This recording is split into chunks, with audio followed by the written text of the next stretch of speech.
So seeing like kind of what you're into now, and you're obviously a very artistic guy, you know, what got you into landscape design and architecture? Like, Sure. like, you know. Yeah. So, you know, I was a fine artist. I was in Las Vegas, and I was doing really well as a fine artist. I was producing shows, curating art shows. You know, I would find a space. I would, you know, organize 100 artists together. I would put on the show, collect the artwork, hang the show, light the show, paint the walls, sell the artwork, get a commission, get a piece of that, give it to the artists, like, you know, and then also showing my own work. And it's really heavily involved in the art world. And like the end game as an artist is to like have solo shows and be recognized and make a lot of money selling your art and like doing what you want to do, right? And I thought that that's what I wanted, right? Like I wanted to be that type of gallery artist.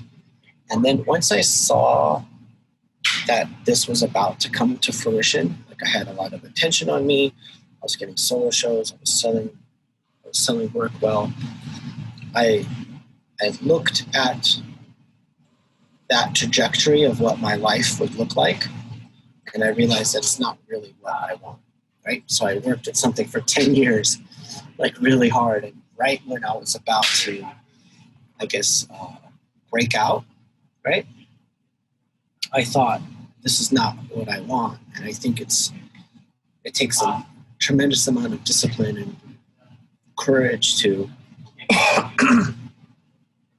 know when to back off of something, right? And I thought to myself, I want something that's more than just about me and my work and my self-expression. And the natural connection was to become an architect, right? Like artists kind of fit really well in architecture, and it kind of goes in with what I've learned in history. So some of the most impactful moments in my life as an artist was listening to artists do their artist lecture where they talk about their work and their experiences.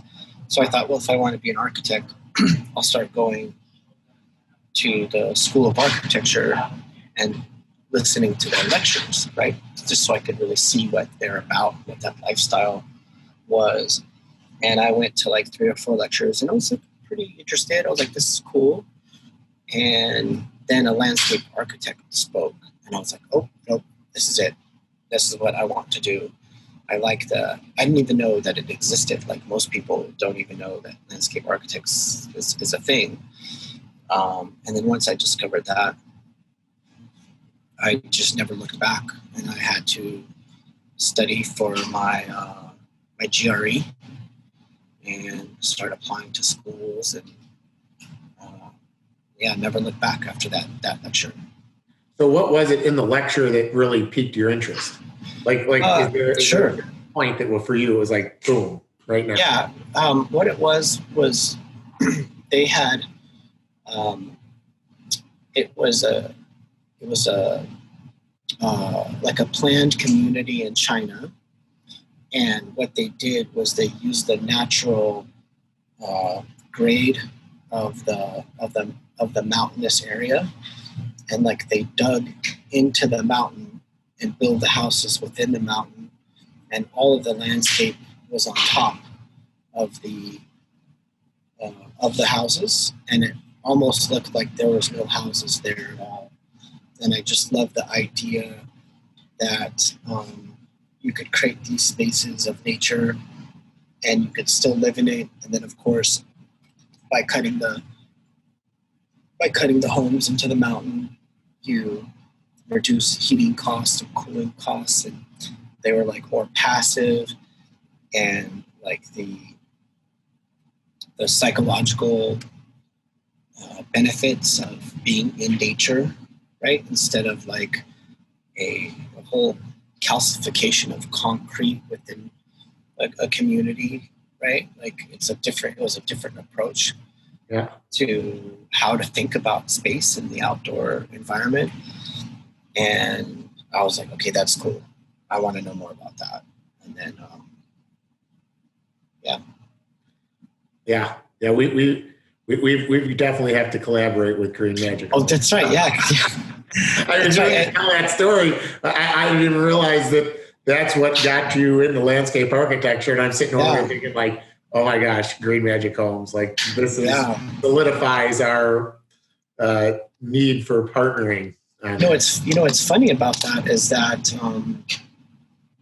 I didn't even make that connection until you brought it up right now, and that I haven't been able to really implement that thing that I first was attracted to. And maybe it does take 8 to 10 years to actually like come full circle. Come full circle. But, yeah. I've done it. I've done a lot of green roofs, lots of like green roof construction details, but nothing fully immersive like what you're doing. Yeah. No. Well, and like I said, I mean, your take as landscape architect on these is what they would, the vision they would need. You know, I look at what people have done with them so far. We won't stray too far on this, by the way. We'll come back to the main thing. But you know, when you look at it, people are like, "Oh yeah, it's a grass covered house or whatever." But really, it should be a landscaped covering. You know, that has its own personality, changes with the seasons. And what I want to get to when we build these structures for people, and actually hopefully have them talk to someone like you, where we say to them, you know, tell us about your personality, you know, and literally make the home they live in reflect their personality. Because I actually believe it can be achieved when you build a structure like that. Oh, I do it every day. I just, right before I came here, right before I came here, I met with some clients, and most of my job is like psychoanalyzing them and just really like trying to understand who they are, how they think. You know, the client was like a real big sports guy. The wife was like super sweet homemaker. And, you know, they like, you just have to like pull out all of these things and then design for them. And then this would be an example of how I relinquish control, right? Yeah. Like I can't just go in and be like, this is what you guys need.